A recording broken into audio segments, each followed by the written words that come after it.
Mario Cotron, bonjour. Vous êtes directeur de Bonjour. l'ESP dans l'Académie de Poitiers. Vous hébergez une bonne partie du campus européen cette année. Mhm. Quel est le rôle un petit peu de cet ESP dans le GIS qui vient d'être créé?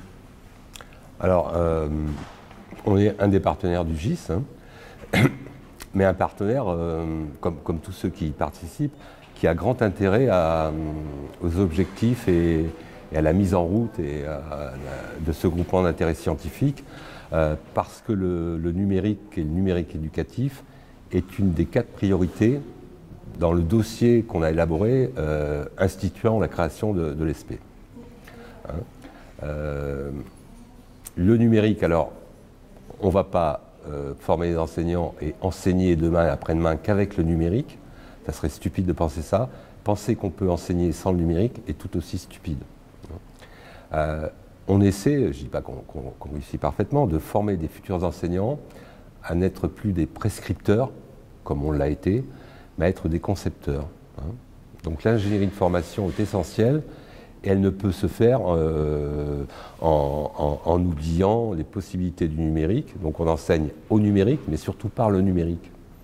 C'est-à-dire à des nouveaux formats, des nouvelles formes de transmission, dont le seul but est d'intéresser les élèves, d'être plus efficaces et surtout de favoriser la réussite de tous. Donc c'est une des 3 ou 4 priorités de notre SP. C'est vrai de beaucoup d'ESP, hein, il y a 32 SP en France. Et donc on a, tout au long des 2 années de formation initiale des futurs enseignants, des volumes conséquents de numérique éducatif, de culture numérique.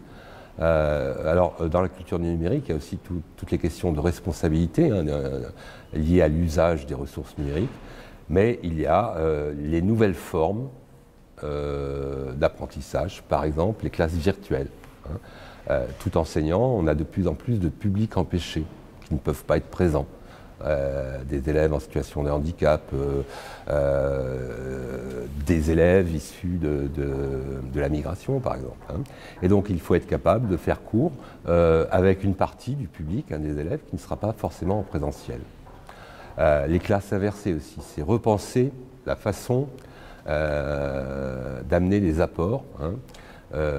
Peut-être l'élève peut, par des moyens numériques, s'approprier les contenus et l'enseignant, là, donne sens. C'est donc inversé entre cours magistraux et travaux dirigés.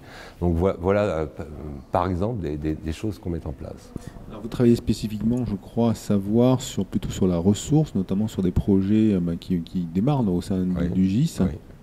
Oui, alors dans le cadre de ce groupe d'intérêt scientifique, on a un projet de recherche, mais avec des retombées pratiques et pédagogiques importantes, qui est de faire appel à des ressources, des manuels virtuels, numériques, parce que ça revient un peu à ce que je disais en tout début, c'est-à-dire que le futur enseignant doit être un concepteur, et chaque enseignant, en fonction du public face à lui, de l'hétérogénéité du public, va devoir concevoir à l'aide de ressources multiples, concevoir sa progression, etc., ces séances. Et donc, faire appel à des granules, c'est-à-dire qu'il n'y aura pas toute une séance construite et identique pour un prof d'histoire géo d'une salle à l'autre. Chacun, en fonction de sa propre personnalité, de sa propre expertise, construira un cours différent, même pour des mêmes contenus. Et donc, dans le cadre de ce GIS, là, on est en train d'élaborer un manuel scolaire dans la discipline, justement, l'histoire-géographie.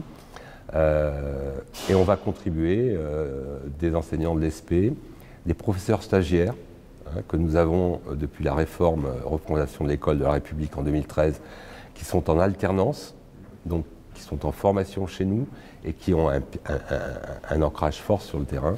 On va donc construire ces granules et qu'on va tester auprès de nos stagiaires. Voilà.